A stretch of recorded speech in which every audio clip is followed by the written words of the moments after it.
헌재가 윤 대통령 탄핵 심판의 변론을 끝낸 이후 2주 넘게 수기를 이어가고 있습니다. 취재해 감사원장과 이창수 서울중앙지검장에 대한 탄핵 심판 결과 등에 대한 결과는 내일 나올 예정입니다. 이고은 변호사와 관련 내용 짚어봅니다. 어서 오세요. 어서 오십시오. 안녕하세요. 네, 헌재가 보통 이틀 전에는 선고기일을 말해주지 않습니까? 네. 오늘 아직까지도 아무 얘기가 없는 걸 보면 이번 주에는 윤 대통령 탄핵 심판 결과가 안 나올 거다 이렇게 봐야 될까요? 네, 그런 관측들이 나오고 있습니다. 특히나 선고기일 기준으로 보통 한 2, 3일 전쯤에는 이 선고기일을 고지를 하는데요. 아직까지 고지가 나오고 있지 않습니다. 사실은 지난주만 해도 아마 이번 주 금요일 정도가 되면 윤석열 대통령에 대한 선고기일이 지정이 될 것이다 라고 많은 분들이 예상을 했는데 금요일이 선고기일이라면 사실은 오늘까지는 그 고지가 나왔어야지 되는데 아직까지는 이야기가 없습니다. 물론 일각에서는 내일도 나올 수 있고 이게 너무 미리 고지했다가는 어떤 안전사고나 이런 가능성 때문에 전격적으로 임박해서 고지할 가능성도 배제할 수 없다라는 의견도 있는데요. 그런데 이전 선례에 비추어 본다면 보통 2일 전에는 고지를 했고요. 실제 내일 있을 이 최재 감사원장에 대한 탄핵심판 선고 기일 등도 2일 전에 고지가 됐습니다. 그것들을 본다면 윤석열 대통령에 대해서는 아마도 이번 주 중에는 결론이 좀 나오기가 어렵지 않을까 조심스럽게 추측을 해봅니다. 예. 지금 헌재는 그렇다면 무엇을 고민하고 있을까? 어떻게 전망하고 계세요? 평의를 계속하고 있다, 수기를 수시로 하고 있다라는 이야기들이 나오고 있는데요. 아무래도 그 결과 도출을 위해서 또 만장일치를 위해서 평의를 계속하고 있을 가능성도 우리가 배제할 수 없고요. 뿐만 아니라 굉장히 지금 헌재에서는 많은 탄핵 심판을 심리하고 있습니다. 그 탄핵 심판에 대한 선고의 순서도 국정의 혼란을 더 늘리느냐 아니면 최소화하느냐에 영향을 미칠 수 있습니다. 지금 내일 이제 최재 감사원장이랄지 또 검사 3명에 대한 탄핵 심판의 선고가 나오는데요. 남은 또 선고들이 한덕수 국무총리에 대한 탄핵 심판에 대한 결론이 아직 선고가 되지 않았고요. 윤석열 대통령에 대한 이 결론도 아직 나오지 않았습니다. 그렇다라고 한다면 한덕수 총리 먼저 선고를 할지 윤석열 대통령에 대한 탄핵 심판에 대한 결론을 먼저 선고할지 아마 헌재에서는 그런 부분들도 고민할 것 같은데요. 어떤 결정이 내려오고 순서에 따라서 국정 혼란을 최소화시킬 수 있는 방향이 무엇인지까지도 헌재 재판관들끼리의 의견이 다를 수 있어서 이런 부분들도 평의를 거치는 것이 아닐까 조심스럽게 추측을 해봅니다. 네, 헌재가 내일 최재형 감사원장과 검사 3명에 대한 탄핵 심판을 선고할 예정입니다. 네. 그동안 헌재가 이틀 연속 선고를 내린 경우가 1995년 딱 한 번 있었더라고요. 그렇기 때문에 또 금요일 선고는 안 할 것이다 이런 관측이 또 우세한데 내일 내일 최재 감사원장 그리고 검사 3명에 대한 결과는 어떻게 예상하고 계십니까? 그 결과를 예측하기는 굉장히 어려울 것 같습니다. 그런데 검사 3인에 대해서는 제 개인 사견입니다만 기각될 가능성이 좀 높지 않을까라는 생각이 들고요. 검사 3인에 대한 지금 탄핵 소추 사유를 좀 살펴보면 이 김건희 여사 관련한 이 도이치모터 사건에 대해서 김건희 여사에 대해서 불기소 처분을 내린 검사들입니다. 그런데 이때 당시에 수사가 좀 부실했다. 또 언론 브리핑 내용 중에 일부 사실과 다른 내용이 있다라는 점을 탄핵 소추 사유로 꼽아서 현재 심리를 받고 있고 내일 선고가 내려질 것인데요. 그런데 이제 그 변론 기일 때 이 검사 3인의 이제 발언 내용을 본다 하더라도 사실은 검사 직무에 있어서 어떤 위헌 위법 사유를 찾기가 좀 어렵다라고 보이기도 하고요. 또 그 사유가 중대한가 이 부분에 대해서 의문점이 들기 때문에 검사 3인에 대해서는 기각될 가능성이 조금 더 높지 않을까 싶고요. 그런데 정확한 결론에 대해서는 이제 그 선고가 임박했기 때문에 헌재의 선고 결과를 좀 지켜봐야 될 것 같습니다. 예. 사실 헌법재판소는 지난해 12월에 윤석열 대통령 사건을 최우선 처리하겠다고 밝힌 바가 있는데 지금 감사원장, 검사들에 대한 탄핵 심판 선고를 먼저 내린다는 말이죠. 그리고 한덕수 총리 건도 남아 있고요. 네. 헌재는 어떤 이유로 이렇게 순서를 결정했을까요? 이거는 정말로 순수하게 제 의견입니다만 일단은 이 쟁점이 명료하고 결론을 도출하기가 조금 더 간명한 순서로 먼저 선고하고 있는 것이 아닌가라는 생각이 듭니다. 일단은 이 윤석열 대통령에 대해서 사실은 최우선으로 하겠다라고 헌재에서 이야기를 했는데 더 먼저 선고길이 잡힌 것은 이 최재 감사원장이랄지 검사 3인에 대한 선고입니다. 이걸 통해서 우리가 알 수 있는 것은 현재 헌법재판관들은 한 가지 사건을 순서대로 평의를 한다기보다는 모든 탄핵 심판 지금 사안에 대해서 복합적으로 평의를 진행하고 있구나라는 것을 알 수 있고요. 일단은 결론이 도출되는 순서대로 선고를 잡는 것일 수도 있고 또 국정 혼란을 최소화할 수 있는 방법이 어떤 순서로 가는 것이 좋은가 이 부분에 대해서도 고민을 하고 있는 것 같습니다. 왜냐하면 탄핵 심판이라는 것 자체가 탄핵 소추가 되는 대상자들은 직무에서 정지가 되고 배제가 되지 않습니까? 예. 사실은 국가기관에서 굉장히 중요한 직무를 담당하는 공무원들인데 이 사람들에 대한 파면 여부가 정확히 빠르게 결정이 돼야만 국가 기능이 정상화될 수 있거든요. 그래서 일단은 이 내일 있을 선고기일이 잡힌 이 대상자들에 대해서는 비교적 결과가 조금 더 명료하게 나온 것이 아닌가라는 생각이 들고요. 만약에 내일 헌재의 결정이 나오고 그 결정이 8대 0의 만장일치 결론이라면 확실히 빠르게 결론이 내려오는 것 순서대로 선고를 하고 있구나라는 이 헌재의 속내에 대해서 우리가 알 수 있을 것 같고요. 그 부분은 내일 선고 결과랄지 어떤 판결을 거쳤는지 그 결론이 어떻게 도출되는지를 보면 헌재가 현재 어떠한 순서대로 선고기를 잡고 있구나 이 부분이 조금 더 명료해질 것 같습니다. 네, 말씀하신 대로 결론 도출이 좀 더 명료한 것 그리고 변론 기일이 앞서서 종료된 걸 치자면 사실 한덕수 총리도 윤 대통령보다 먼저 나올 가능성이 더 높아 보입니까? 네, 그렇습니다. 사실은 원래 헌재에서 이야기했던 것은 원칙적으로는 윤석열 대통령에 대한 부분을 가장 최우선하겠다라고 했습니다. 그런데 헌재가 지금 선고기를 잡는 순서를 보면 헌재가 최초에 이야기했던 것과는 조금 다르게 지금 움직이고 있는 것 같은데요. 일단은 내일 선고기일 이후에는 이제 남는 것은 한덕수 국무총리에 대한 부분과 또 윤석열 대통령에 대한 이 탄핵 심판 결론이 대표적일 것입니다. 이 두 사건에 대해 순서를 어떻게 결정할지는 정말 전적으로 헌법재판관들의 선택이겠지만 그렇지만 제가 조심스럽게 생각을 해본다면 이 최근에 한덕수 국무총리가 윤석열 대통령의 이 탄핵 심판 결론보다 나를 먼저 선고해달라고 의견서를 냈습니다. 그 이유가 국정의 혼란을 최소화하기 위해서는 이 국무총리인 나에 대한 어떠한 결론이 먼저 나오고 그 다음에 이 대통령에 대한 결론이 나오는 것이 국정 정상화에 있어서 조금 더 혼란을 좀 방지할 수 있다라는 취지의 의견서 내용인데요.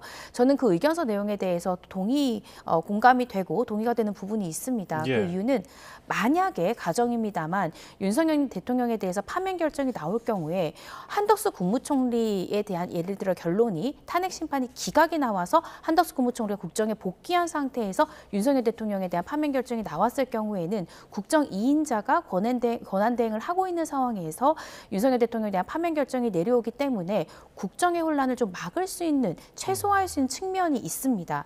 그래서 지금 한덕수 총리도 이러한 상황들 여러 가지를 고려해서 일단은 이 국정의 2인자일 수 있는 국무총리에 대한 결과를 먼저 내주고 그 다음에 대통령에 대한 탄핵 심판 결론을 내주는 것이 이 국정의 기능을 조금 더 정상화시키는 데 도움이 될 수 있다는 취지여서요.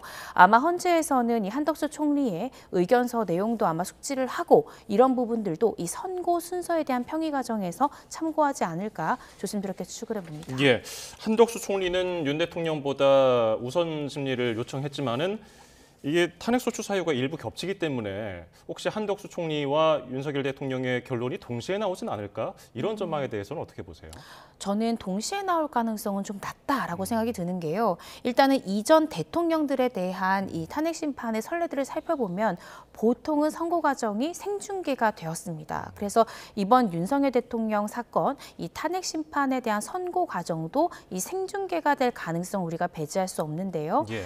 지금 이 윤석열 대통령의 탄핵 심판 결론을 두고 정말 나라가 두동강 났다라고 이야기가 나올 만큼 국론이 분열이 됐고 그 국론이 분열된 상황에서 굉장히 과열된 그런 상황입니다.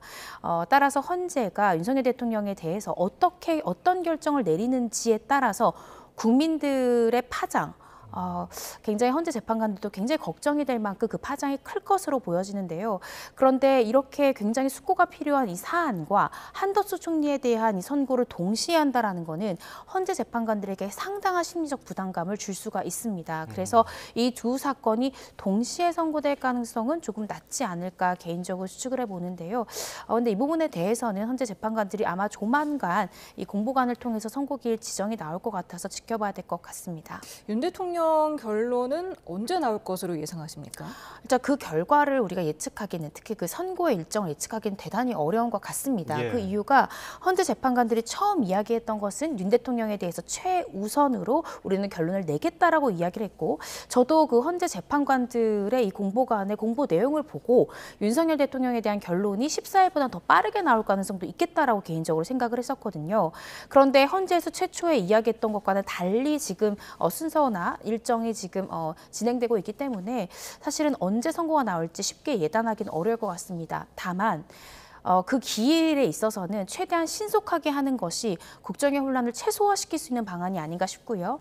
헌재 재판관들이 사실 여러 가지 저는 심리적 부담감이 굉장히 클 것이라고 생각이 듭니다. 실제로도 윤석열 대통령에 대한 선고 기일에 이 진공 상태를 경찰이 만들겠다라고 이야기할 만큼 어떤 무력 사태까지 굉장히 우려가 되는 상황인데요. 그럼에도 불구하고 헌재 재판관들이 원칙을 적용하고 흔들리지 않는 모습으로 빠른 결론을 내주는 것만이 어떻게 생각하면 국민들이 더 분열되지 않는 길이 아닌가라고 개인적으로 생각을 하고요. 신속한 결론이 좀 필요한 상황이지 않을까라는 생각이 듭니다. 예, 헌법재판소 고민이 길어지는 사이에 윤 대통령 측에서는 대통령 지지율 자료를 제출했다고 알려졌거든요. 이거는 어떤 전략으로 봐야 할까요? 윤석열 대통령이 이제 탄핵 심판, 탄핵 소추되기 전보다 오히려 탄핵 소추된 이후에 국민들의 지지율이 상승했다라는 것을 강조하는 것으로 보여지고요.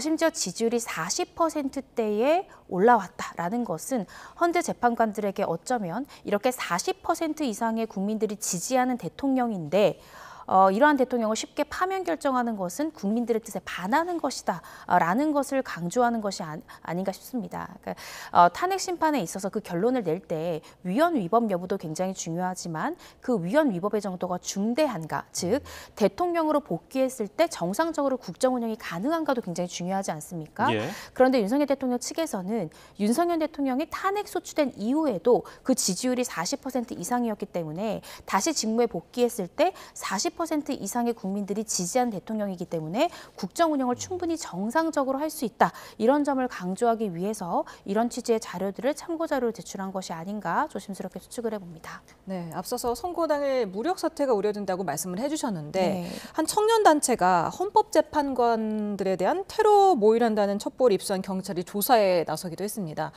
해당 단체가 퀵서비스나 택배기사 등으로 위장한 기습 테러를 준비하고 있다 이런 내용인데 실제 실행에 옮기지 않더라도 이런 게 좀 모의한 것 자체로 좀 처벌 대상이 될 수 있습니까? 사실 그 모의한 내용이 무엇인지를 우리가 좀 지켜봐야 될 것 같습니다. 그 이유가 예를 들어서 모의한 내용이 특수상해 정도에 불과하다고 하면 특수상해죄 같은 경우에 예비음모죄가 없습니다. 그런데 이 대상자들에 대한 어떤 살해까지를 염두에는 공모고 준비다라고 하면 살인죄에는 예비나 공모죄가 있거든요. 그래서 구체적으로 테러라는 것이 어디까지 그 대상자에게 해하려고 하는 그 위해 정도가 정말 살해 정도인지 아니면 상해 정도인지에 따라서 구체적으로 형사 책임을 지는 수순까지 나아갈 것인지가 결정될 것 같아서요. 이 부분은 경찰에서 수사를 통해서 그 테러를 모의하고 있는 집단들이 누구인지 또 그 집단들을 불러서 이 조사를 통해서 어떤 내용의 모의 내역이었고 심지어 그 대상자들에 대해서 예를 들어서 살해까지 모의한 것이라면 이 살인죄 같은 경우에 예비죄로도 충분히 처벌할 수 있기 때문에 이런 경우에는 형사처벌까지 가능할 것으로 보여집니다. 예, 민주당에서는 이재명 당대표의 암살 계획을 제보받았다고 밝혔습니다. 경찰의 신변보호 요청을 검토하고 있다고 하는데 이건 어떻습니까? 이것도 어떤 그냥 계획만으로도 처벌을 받을 수가 있습니까? 네, 암살 계획이라는 것 자체가 살인을 지금 공모하는 거고 계획하는 거지 않습니까? 따라서 이렇게 구체적으로 이재명 대표에 대한 살해 계획을 세운 것이 사실로 밝혀지고 또 여기에 가담한 사람들이 어떠한 일정한 구체적 계획을 세운 것이다 라는 것까지 밝혀진다고 하면 이 살인 예비죄 등으로 충분히 처벌될 수 있을 것 같습니다. 특히나 이재명 대표에 대해서는 이미 지난 피습 사건까지 있었기 때문에 충분히 신변보호의 필요성도 있는 상황이거든요. 따라서 경찰에서도 이런 부분들에 대한 첩보를 입수를 하고 아마 가담자들이나 관련자들에 대한 조사를 통해서 실제적으로 어디까지 준비를 했는지 실행행위를 위해서 어떤 범행수단까지 마련했는지 이런 것들을 좀 철저히 들여다볼 것 같습니다. 이재명 대표가 근데 지금 공직선거법 위반 사건 항소심 재판부에 추가로 위헌법률 심판 제청을 신청한 것으로 확인이 됐는데 이 내용은 좀 어떤지 설명을 해주시죠. 네, 지금 위헌법률 심판 제청 신청을 했다라는 것입니다. 그 이유는 이제 내가 받고 있는 해당 죄명이 헌법에 위배되는 것 같다, 위헌적인 요소가 있기 때문에 법원에서 이것이 혹시 위헌 여부가 있는지 여부를 헌법재판소에 위헌법률 심판을 제청해달라라는 취지의 신청서를 제출한 것입니다. 그래서 이 부분에 대해서는 아마 재판부에서 과연 이 법률에 대해서 위헌 여부를 이 헌재 판단까지 받아봐야 되는 상황인지 이런 것들을 면밀히 볼 것이고요. 그리고 그 필요성이 인정될 때는 헌법재판소에 이 해당 재판부가 위헌법률 심판 제청을 통해서 판단받을 가능성은 있는데요. 그런데 실제로 제청을 할지 여부는 좀 지켜봐야 될 것 같습니다. 예. 일각에서는 뭐 선고를 지연시키려는 거 아니냐 이런 비판이 여당에서 나오고 있는데 실제로 이 재판이 멈추게 될 수 있는 요건은 어떻게 됩니까? 실제로 위헌법률 심판 제청이 돼야겠죠. 그러니까 지금 이재명 대표 같은 경우에는 그 제청을 신청한 것이고 예. 정말로 그 재판부에서 그 법률에 대해서 위헌 여부에 대한 이 헌법재판소의 판단을 받아봐야 되겠다라고 생각해서 제청을 할 경우에는 지금 이재명 대표에 대한 사건이 중단될 수 있습니다. 잠시 멈출 수 있습니다. 예. 그런데 고의로 지연하기 위해서 이런 전략을 쓴 것이 아니냐라는 일각의 비판점들이 나오고 있는데요. 아마 그 부분은 1심도 아니고 2심에서 위헌법률 재판 제청 신청까지 한다라는 것은 조금 이례적이긴 하거든요. 그래서 2심에서 이러한 이 제청 신청을 했다라는 것에서 어떻게 생각하면 이 소송 절차 자체를 좀 지연시키기 위한 전략으로 선택한 것이 아니라는 비판이 나오고 있는데요. 그런데 또 이재명 대표 측에서는 이 또한 피고인으로서 할 수 있는 방어권 행사 중에 하나지 않느냐라는 것이니까요. 제청 신청은 충분히 할 수 있고 정말 제청할지 여부는 재판부의 판단이고요. 또 그 제청할지 여부에 대한 결정을 반드시 어떤 정해진 기간 내에 할 것은 그런 정함은 없습니다. 예. 그래서 이 부분에 대해서 신청은 뭐 충분히 할 수 있는 부분이기 때문에 실제로 제청할지 그거에 따라서 소송 절차가 정말 지연될지 아니면 절차대로 진행될지가 결정되니까요. 재판부의 판단을 좀 봐야 될 것 같습니다. 지난달 4일에도 당선 목적의 허위사실 공표죄 처벌을 규정한 공직선거법 250조 1항과 관련해서 위헌 심판 제청을 신청을 했는데 그에 대한 법원 판단은 아직 안 내려진 것으로 보입니다. 이 법원의 판단에 기한이 없는 겁니까? 네, 기한은 없습니다. 그래서 아직까지 그 이재명 대표 측에서 이야기했던 공직선거법 위반 해당 규정에 대해서 위헌법률 심판 제청 신청은 이재명 대표가 했지만 그것을 실제 재판부에서 제청을 할지 여부에 대해서는 결론을 내지 않았는데요. 이것에 대해서 아까 제가 말씀드렸듯이 재판부에서는 어떤 정해진 기한 내에 제청 여부에 대해서 응답할 필요는 없습니다. 그래서 이제 고심하고 있는 것으로 보여지고요. 이 재판부의 판단을 좀 지켜봐야 될 것 같습니다. 예, 다음 주제로 넘어가 보겠습니다. 고 김하늘 양을 초등학교에서 흉기로 살해한 혐의를 받는 40대 교사 명재환의 이름과 얼굴이 공개가 됐습니다. 오늘 언론 앞에 모습이 드러났는데요. 보고 오시겠습니다. 왜 죽였나요? 피해자한테 하실 말씀 없으신가요? 신상 공개됐는데 하실 말씀 없으세요? 죄송하지 않으세요? 하늘이한테 하실 말씀 없나요? 왜 죽으셨나요?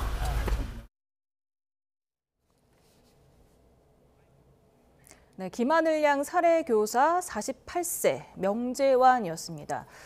범행 자체는 인정을 했지만 계획 범죄는 아니다 이렇게 부인한 것으로 전해집니다. 흉기를 미리 준비한 건데 이게 계획 범죄가 아닐 수가 있습니까? 물론 뭐 피해자 입장에서는 계획 범죄를 인정하면 형량 자체가 굉장히 올라가기 때문에 계획 범죄가 아니다라고 주장할 수는 있습니다. 그렇지만 오늘 경찰이 낸 이 브리핑 자료를 보면 아무래도 저는 재판부에서 계획 범죄로 인정할 가능성이 대단히 높다라고 개인적으로 생각을 하는데요. 지금 이 피의자 명재환의 주장은 이렇습니다. 내가 흉기를 준비한 것은 맞지만 이것은 이 피해자를 해칠 목적으로 이 범행 수단이 흉기를 준비한 것이 아니라 내가 나를 해칠 목적으로 준비한 흉기다. 그래서 실제로 범행 현장에서도 내가 내 스스로 해쳤기 때문에 25일 동안 병원 수술과 진료를 받았던 것이다 라면서 그 범행 수단을 미리 준비한 것이 타인을 해야 할 의사가 아니라 나를 스스로 해야 할 의사다라는 취지로 계획 범죄를 부인하고 있고 범행 수단을 미리 누군가를 살해할 목적으로 준비한 것이다라는 부분도 현재는 부인하고 있는 것으로 보여집니다. 그런데 피의자들이 보통 수사 단계 때에서는 일부 혐의를 부인하지만 또 1심 재판 과정에 이르러서는 증거 기록들은 모두 이제 피고인이 볼 수 있기 때문에 그때는 증거 기록을 보고 더 이상 부인할 실익이 없다라고 생각이 들면 차라리 모든 범행을 인정하고 선처해달라라는 전략을 선택하는 경우도 있어서요. 지금까지는 수사 단계이기 때문에 이 피의자 명재환이 혐의를 일부 부인, 즉 계획 범죄를 부인하는 것으로 보이지만 이후 재판 단계 때는 또 의견을 달리해서 범행을 인정할 가능성도 있습니다. 예, 경찰은 이 사건을 이제 검찰에 넘기면서 범행 3, 4일 전에 명재환이 살인 사건을 검색해봤고요. 그리고 네. 범행 도구를 사전에 준비했기 때문에 계획 범죄로 본다 이렇게 결론을 내렸는데 이 명재환이 이게 좀 계획 범죄가 아니라고 우발적이라고 할 만한 근거는 뭘 될 것 같습니까? 아까 제가 말씀드렸듯이 흉기를 미리 준비한 것도 누군가를 살해할 의도가 아니라 내가 내 목숨을 해칠 의사로 준비했다라고 주장을 하면서 실제로 내가 범행 현장에서 의식을 잃은 채로 내가 나를 해치는 상태로 발견되지 않았냐. 이 범행 수단은 타인을 해칠 목적은 아니었다라고 주장을 할 가능성이 있습니다. 예. 그런데 이 범행 수단인 흉기가 나 스스로를 해치는 수단으로 사용되기도 했지만 피해 아동을 살해하는 수단으로 쓰이기도 했습니다. 그리고 경찰에서 수사를 해보니 이 명재환이 범행 이 3일에서 7일 전부터 이 살인 기사 등을 검색해봤다는 거예요. 만약에 본인이 주장하는 것처럼 범행 수단을 준비한 게 나 스스로를 해치할 목적이었다면 자해 방법이랄지 스스로를 해칠 수 있는 방법에 대한 기사를 검색하고 그 방법을 고안했다라는 것이 검색 기록에서 나오는 것이 통상적일 텐데 오히려 그녀가 검색했던 검색 기록들은 나를 해치는 것이 아니라 타인을 살해하는 이런 부분들에 대한 기사의 검색이 줄을 잃었다는 점에서 피의자는 스스로는 그렇게 주장할 수 있겠지만 이 재판부에서는 아마 피의자의 주장을 받아들이지 않을 가능성이 높지 않을까라는 생각이 듭니다. 그리고 범행 수단을 미리 준비를 했는데 우발 범행이다라고 주장하는 것은 주장은 할 수 있지만 실익이 없을 것이고요. 재판부가 이러한 주장을 받아들일 가능성 굉장히 낮다라는 생각이 듭니다. 네, 경찰이 오늘 검찰에 송치를 하면서 적용한 혐의가 일반 살인 혐의가 아니라 13세 미만 약취 유인 혐의를 적용했기 때문에 네. 어차피 사형이나 무기징역 아닙니까? 계획 범죄이든 아니든? 네, 그렇습니다. 사형이나 무기징역이 실제로 1심에서 선고될 가능성이 좀 높다라고 보여지는데요. 그 이유가 이 13세 미만의 미성년자를 약취 유인해서 굉장히 잔인한 방법으로 살해를 했습니다. 그리고 일면식도 없었고요.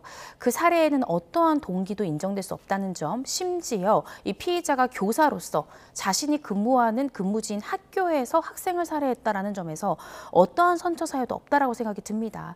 그래서 현재 지금 피의자가 받고 있는 혐의가 단순 살인죄가 아니라 이 특가법상의 13세 미만 약취유인 살해죄가 지금 적용이 되었는데요. 일반 살인죄 같은 경우에는 5년 이상의 유기징역형이라는 형이 있지만 말씀 주신 대로 이 13세 미만 약취유인 살해죄 같은 경우에는 무기징역이 어떻게 생각하면 가장 선처를 받는 이 형일 수 있습니다. 그런데 일단은 피의자로서는 선처받을 수 있는 모든 법적 요소들을 현재 다 주장을 하고 있는 것으로 보여지고요. 그런데 재판 단계에 이르게 된다면 자신의 입장을 바꿔서 전부 자백을 하고 인정하는 그런 선택지를 선택할 가능성도 배제할 수 없습니다. 예, 지금 계획 범죄를 부인하고 있는 것과 더불어서 말씀하신 대로 앞서서 우울증 병력이 있기 때문에 뭐 심신미약이라든지 정신적으로 좀 건강한 상태가 아닌 상태에서 범행을 저질렀다고 얘기한다면은 이게 나중에 재판부에서는 뭔가 좀 감형 사유로 적용을 받을 수가 있습니까? 이 피해자, 또 재판 단계 가면 피고인이 되겠죠. 피고인이 지금 주장할 수 있는 유일한 사유로는 심신미약 감경을 주장할 수 있는 가능성은 있는데요. 심신미약이 인정되려면 단순히 우울증으로 내가 치료받고 약물을 복용한 사실이 있다. 이 정도로는 부족하고 실제로 심신미약 여부를 결정하기 위해서 법원은 감정 절차를 거칩니다. 그래서 이 정신의학과 전문의의 감정을 통해서 정말 범행 당시에 심신미약을 인정할 만큼의 의사결정 능력, 또 사물 분별 능력 이런 것들이 현격히 결여된 상황이었는지에 대한 전문의의 소견이 필요하고요. 예. 만약에 감정 결과에서 심신미약이 의심된다라는 감정 결과가 나온다 하더라도 법관이 반드시 감정 결과에 기속될 필요는 없습니다. 그러니까 전문의가 그렇게 판단했다 하더라도 법관은 피고인 신문 등을 통해서 범행 당시의 상황이나 법관이 봤을 때 납득되지 않는 부분에 대한 이 피고인의 신문을 직권으로 할 수도 있고요. 그 질의응답 과정에서 심신미약을 인정될 정도가 아니라고 판단한다면 감정 결과와는 다르게 심신미약 감경을 적용을 하지 않을 가능성도 있습니다. 그래서 단순히 우울증을 앓고 있다는 사정만으로 심신미약 감경이 인정될 가능성은 좀 비교적 낮다고 생각이 들고 그것이 일단은 인정이 되려면 감정을 거쳐야 된다는 점, 또 감정 결과에 대해서는 의료진의 의견일 뿐 이것이 또 법관의 어떤 결정에 기속이 되진 않는다라는 점 여러 가지를 좀 지켜봐야 될 것 같습니다. 네, 전담 수사팀 관계자도 피의자가 7년간 알아왔던 우울증과 범행은 직접적인 관련이 없다. 전문의 말에 의하면 우울증은 이런 식의 살인 형태로 나타나지 않는다면서 이렇게 선을 긋는 모습을 보이기도 했는데요. 근데 일반인으로서 도저히 이해할 수 없는 행동을 너무 많이 하지 않았습니까, 이 네. 교사가? 근데 사이코패스 진단 검사에서는 사이코패스가 아니라는 1차 소견을 또 받은 것으로 확인이 됐네요. 네, 그렇습니다. 사이코패스 검사, PCLR 검사라고 하는데요. 이렇게 묻지마식 살해를 벌인 경우에 피의자에 대해서 수사기관은 이 PCLR, 사이코패스 검사를 통상적으로 하게 됩니다. 40점 만점 중에 25점이 나와야 사이코패스다라고 인정이 되는데요. 지금 이 피의자 명재환 같은 경우에는 PCLR 검사는 했지만 25점 이상 나오지 않은 것으로 보여집니다. 그렇다라고 한다면 본인이 정신질환을 주장한다 하더라도 재판부에서 받아들일 가능성 조금 더 낮아졌다는 생각이 들고요. 우울증세가 있었겠지만 아까 전문의의 소견처럼 우울증 같은 경우에 이것이 타인을 위해할 의사를 정당화할 사유는 될 수 없거든요.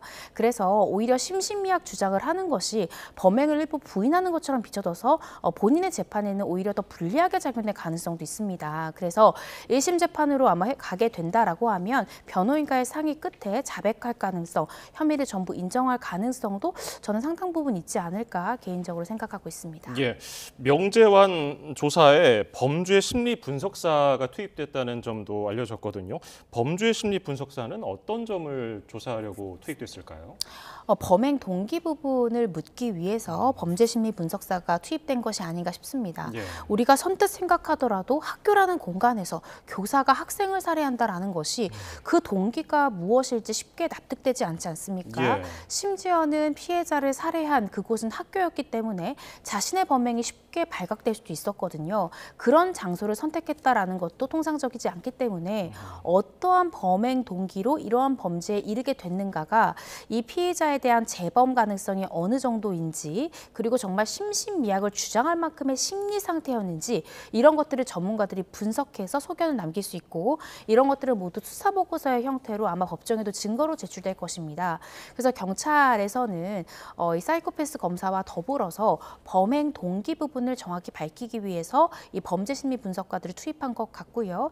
심리 분석가들이 아마 분석한 내용 속에서도 어떤 심신미약이나 이런 부분들이 인정되지 않았기 때문에 오늘 경찰의 이 브리핑 내용에 우울증 부분과 이 범행이 지역적으로 어떤 심신미약 주장과 직결되지 않는다는 브리핑 내용이 나온 것 같습니다. 그래서 구체적으로 범행 동기 이 부분이 아마 심리 분석가를 투입시킨 또 중요한 원인이지 않을까라는 생각이 듭니다. 이 명재환 범행에 대해서 가정 불화, 또 직장 생활과 자기에 대한 불만으로 쌓인 분노와 스트레스가 외부로 표출된 것이다라는 경찰 조사 결과가 나왔는데, 사실상 이런 걸 겪는 사람은 정말 많지 않습니까? 네, 그렇습니다. 이러한 어떻게 생각하면 범행 이유, 범행 동기에 대한 피해자의 주장이 절대 재판부를 설득시킬 수는 없다라는 생각이 들고요. 정말 우리가 흔하게 이런 직장에 대한 스트레스랄지 본인에 대한 불만을 가지고 있는 사람들은 굉장히 많습니다. 그렇다고 해서 초등학생 또 심지어 자신이 교사로 근무한 학교의 학생을 이렇게 무참히 살해하는 선택을 할 수 있는 사람은 거의 없습니다. 그래서 이런 주장은 할 수 있지만 그 주장이 어떠한 선처 사유가 되기는 어려울 것 같고요. 아마 이런 답변이 나온 것은 경찰이 계속 거듭해서 범행 동기가 무엇인지에 대해서 보통 경찰은 굉장히 집중적으로 추궁을 하거든요. 그런 질문들이 반복되다 보니까 피의자가 범행 동기로서 내가 이런 부분들 때문에 내가 범행을 하게 됐다. 이런 답변이 나온 것이 아닌가 싶고, 이 답변이 본인의 범행을 정당화할 수 있는 그런 사유로는 인정되지 않을 것 같다라는 생각이 듭니다. 예. 이제 검찰의 조사가 본격적으로 진행이 될 텐데 검찰에서는 이 사건 어떤 점부터 들여다볼까요? 범행 동기 부분이겠죠. 또 계획살인 부분에 대해서 이 피의자가 일부 혐의를 부인하고 있기 때문에 최대한 자백을 시키기 위해서 계획 범죄이지 않냐라는 부분에 대해서 집중적으로 추궁할 가능성이 있고요. 또 지금 이 피의자가 범행을 벌인 곳은 학교였습니다. 예. 그리고 내가 보이는 학생에 대해서 그 학생이 특정인이 아니라 누군가 학생이 보이면 나는 살해할 생각이었다라는 것이었으니까 정말 피해자 한 명만 범행할 생각이었는지 아니면 여러 명에 대한 피해자들을 양산할 그런 생각도 있었는지 이런 것들을 조금 더 면밀히 들여다볼 가능성이 있고요. 또 경찰에 수입했던 이 심리 분석가들의 이 분석 내용을 살펴보면서 최초의 범행을 결심했을 때의 그 결심 내용은 무엇이었는지 이런 것들을 좀 들여다볼 가능성이 있을 것 같습니다. 이 사건이 사실 전 국민이 경악했던 끔찍한 사건인데 생각보다 신상 공개가 좀 걸린 것 같습니다. 그리고 또 4월 11일까지 30일간만 신상 정보를 공개하는데 왜 무기한이 아니고 30일간만 신상 정보를 공개하는 겁니까? 네, 신상 공개는 이제 관련된 법률이 있습니다. 그래서 이 특정 중대 범죄를 저지른 피의자에 대해서 신상 공개에 관한 이 법률에 따라서 공개하도록 되어 있는데요. 이 신상 공개 결정이 나왔을 때 이러한 공개 결정이 나왔다라는 것을 피의자에게 통지한 날 포함해서 5일 동안 피의자가 이의를 제기할 수 있고요. 이의 제기를 포기한 오늘 이 명재환의 케이스 같은 경우에는 이 통지한 날 즉시 이렇게 공개가 될 수 있습니다. 명재환 같은 경우에는 이 신상 공개 결정에 대해서 어떠한 이의도 제기하지 않겠다라고 이야기했기 때문에 지금 화면에서 보시는 것처럼 즉시 신상 정보가 공개가 됐고요. 관련 법률상 이 관련된 누리집 사이트 등을 통해서 30일간 얼굴이랄지 나이랄지 또 혐의 사실이랄지 이런 사진이랄지 이런 것들이 전 국민께 공개가 됩니다. 그래서 관련한 법률의 규정이 30일이기 때문에 그 해당 시간 동안 이 피의자의 신상이 계속해서 공개가 유지될 것 같습니다. 예, 알겠습니다. 이슈플러스 지금까지 이고은 변호사였습니다. 고맙습니다. 감사합니다.